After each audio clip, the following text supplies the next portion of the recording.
হয়েছে। তোমার তুলনা নেই রাজ্যপতি, তোমার তুলনা নেই। জ্যোতিষ মতে গোপালের এখন 7.5 চলছে, মানে কায়দা করে ওর জীবনে দুঃখটাকে এনে দিতে হবে। এ এখন লম্বা চলবে, লম্বা চলবে।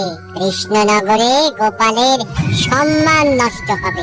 কতজন কত চেষ্টা করেছে, কিন্তু তুমি যা করেছো তা আমি কোনোদিনও ভুলবো না।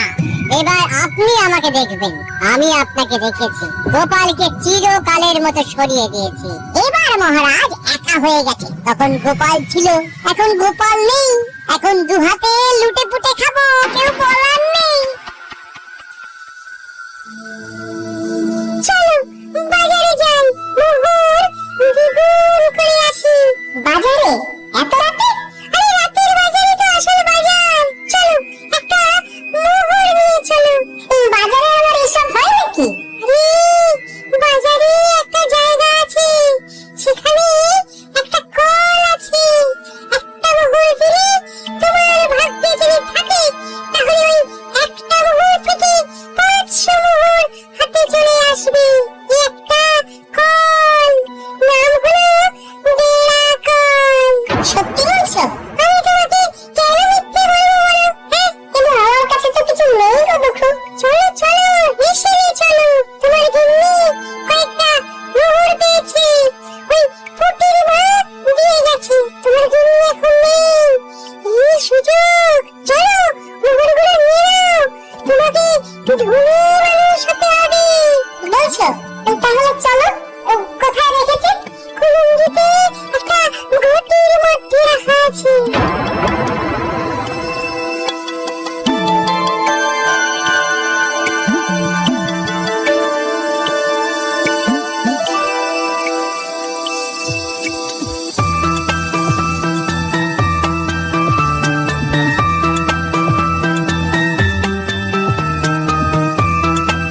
রান্নাঘরে মেনুর বাবা কি যেন চেপে দেখলাম।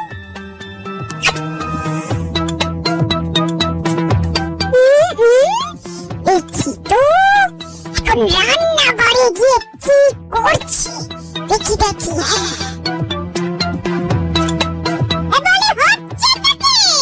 আমার ঘরে শীত কাটছো? আমি যেটা বলছি সেইটা বলো। তুমি না আমার অর্ধাঙ্গিনী, তুমি তো আমার অর্ধেকটা। তুমি না আমার অর্ধাঙ্গিনী, তুমি তো অর্ধেকটা গো। আমি কোথায় খাবার জোগাড় করতে হিমশিম কাটছি, আর তুমি আমার সঞ্চয় শীত কাটছো? শোনো, আমি হলাম গিয়ে তোমার গিন্নি, আমাকে ভুজুম ভাজুম দেওয়া অত সহজ নয়। দেখি দেখি গিন্নি এইখানে তো গরমের কাপড় নিয়ে টানাটানি করে, আমি তো বিকচ্ছ হয়ে যাব, ওর কাছে খুলে যাবে গিন্নি। আমার চোখকে ফাঁকি দেওয়া। ওরে বাবা, কি লজ্জা গিন্নি গো তোমার। পেট থেকে ঠিক বার করে নিল। দেখো আমি কি বলেছিলাম, এখান থেকে চলো এখন।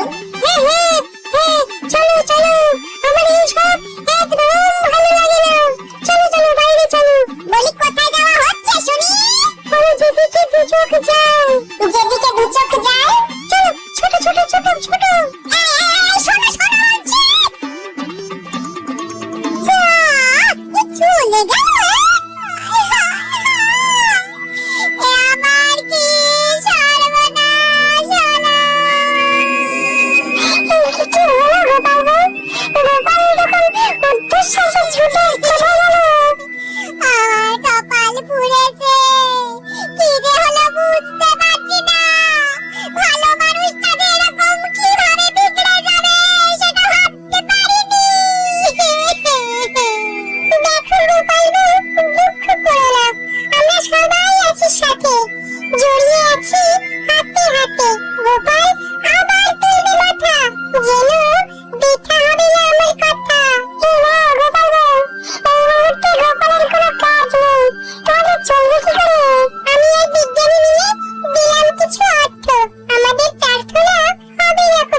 বিদায় হয়েছে চিরতরে।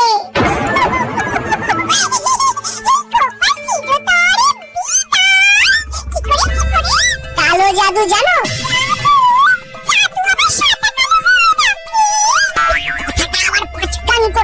একটা পাতি লেবুর মধ্যে মন্ত্র পড়ে দুঃখকে জাদুর সাহায্যে ঢুকিয়ে রেখেছিল আমাদের রাজ্য পিসি।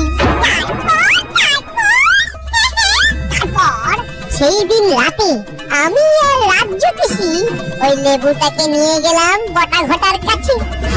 ঘটার বটা, এই লেবুটা গোপালের বাড়ির দোরগোড়ায় রেখে দাও।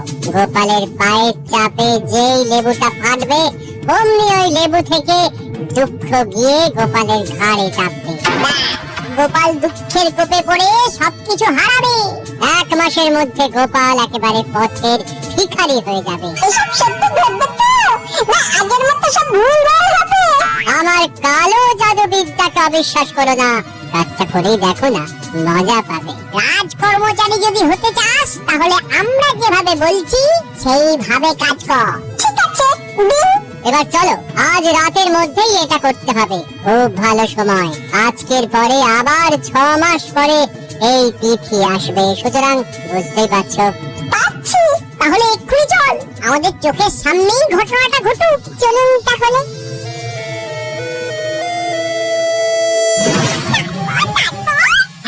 তারপর সেই অমাবস্যার রাতে আমরা 4 জন গোপালের বাড়ির কাছে এসে দাঁড়ালাম। এই জায়গাটাতেই লেবুটা রাখো। সেটা না হয় রাখলাম, গোপালটা না এলে তো হবে না। আরে আমরা এসেছি কি করতে? দেখে বাইরে বার করবো, তোমরা দেখে যাও খালি খেলাটা। তোরা তোদের কাজটা কর। রেখে এসে লুকিয়ে পড়ো। মন্ত্রীমশাই আপনিও লুকিয়ে পড়ুন। আর হ্যাঁ বটা, লম্ফটা আমার হাতে দিয়ে যা। এইখানে লেবুটা রাখলাম। গোপাল, ও গোপাল, একটু বাইরে এসো না। আমি রাজ্যতীষী, তোমার সাথে একটা খুব জরুরি প্রয়োজন আছে, একবার বাইরে এসো না গোপাল। ও বাবা, এত রাতে রাজ্যতীষী? আসছি।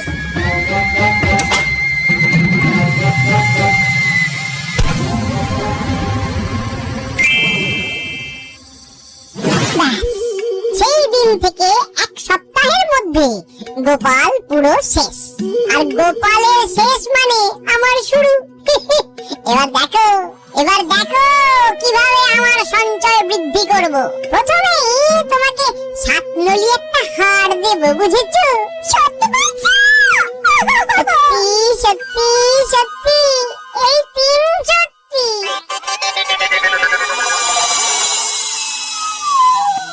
ওই দেখো গোপাল, একটা পাথর পড়ে আছে, দেখতে পাচ্ছ? অন্ধকারে কিছু দেখতে পাচ্ছি না, তুমি আমাকে নিয়ে চলো। এই পাথরটাকে ফেলো। এগুলো কি? গর্তের মধ্যে এগুলো কি? এগুলো সব তোমার। নতুন করে খরচা করতে শুরু করো। বস্তাটাকে তুলে নাও। তারপর রাতের বাজারে চলো। ওই গেরাকলে মোহর দেবে, আর মোহর দ্বিগুণ হয়ে যাবে। সুযোগ এসেছে দুটোকে ঘাট থেকে নামানো। একটা সোনার মোহর গর্তে ফেলে দিই। কি গো গোপাল, হলো? এই রে দুঃখু ভাই, বস্তা থেকে একটা সোনার মোহর গর্তের মধ্যে পড়ে গেল। দুঃখু ভাই, গর্তের মধ্যে থেকে সোনার মোহরটা তুলে দেবে? বাবা, ভালো করে ধরতেও পারো না। দাঁড়াও দেখছি।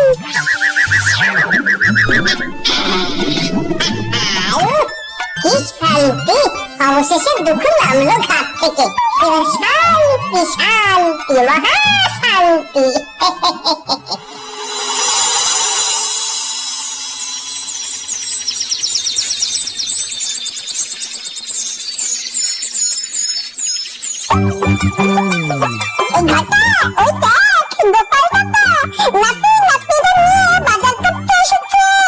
ওর তো আমাদের বাড়ির জঞ্জাল পরিষ্কার করার কথা ছিল, তাই তো? চল দেখি। পুটি লাপলা গুলটে আমার বালক ছেলে, বল ইলিশ মাছটা নিয়ে নি। আজ শুধু ইলিশ দিয়েই ভাত খাবো। ইলিশের নানা পদ, ভাপা ইলিশ, সর্ষে ইলিশ, ইলিশের পাতুরি। গোপাল, তোমাকে না বলেছিলাম আজ আমাদের বাড়ির চারধারের জঙ্গলগুলো সাফ করে দিতে। শোনো গোটা গোটা, আমার ঘরের নালাটা জল জলে জমে গিয়েছে, একটু ঝাঁটা কোদাল দিয়ে পরিষ্কার করে দিও কেমন? তাহলে 3টে করে সোনার মোহর দেব। তাড়াতাড়ি এসো কিন্তু, নইলে অন্য কাউকে দিয়ে করিয়ে নেবো।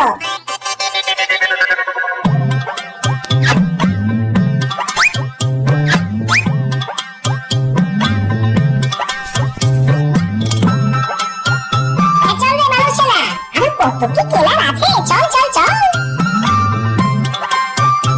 চল চল, মন্ত্রী মশাইকে খবর দিয়ে আসি।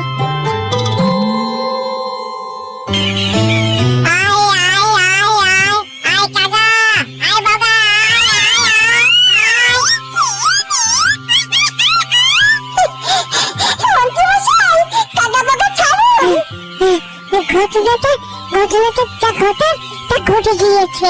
কি কি হয়েছে নাকি? গোপাল ইলিশ মাছ কিনছে। কি হলো? এই হিসেবটা তো মিলছে না। তোরা তোরা ঠিক দেখেছিস তো? আগে কথা বলেছি।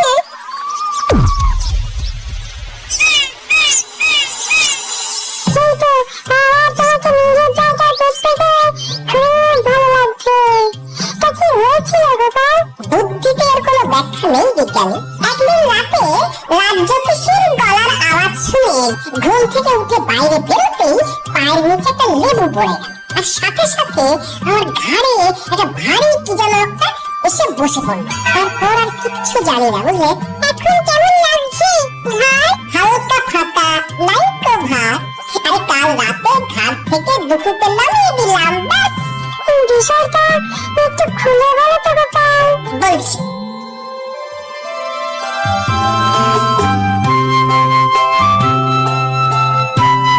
শুনেছেন মহারাজ, গোপাল আবার নিজের জায়গায় ফিরেছে।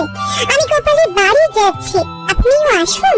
দাঁড়াও দাঁড়াও, সকাল থেকে আমিও শুনছি, ব্যাপারটা কি জানতে হবে। চলো চলো, তোমার সাথে আমিও যাব।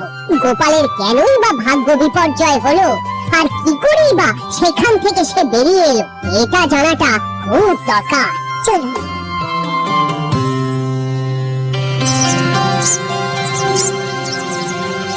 এবার বুঝলে তো?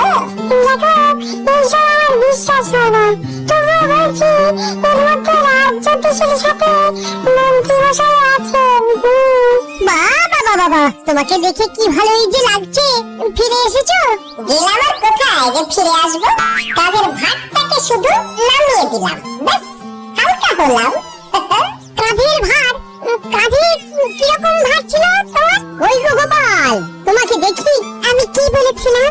গোপাল ঠিক নিজের জায়গায় ফিরে পাবে। কি ব্যাপার হয়েছিল গোপাল, আমাকে বলো। কি আর বলবো মহারাজ, আমার ঘাড়ে বসেছিল দুঃখ।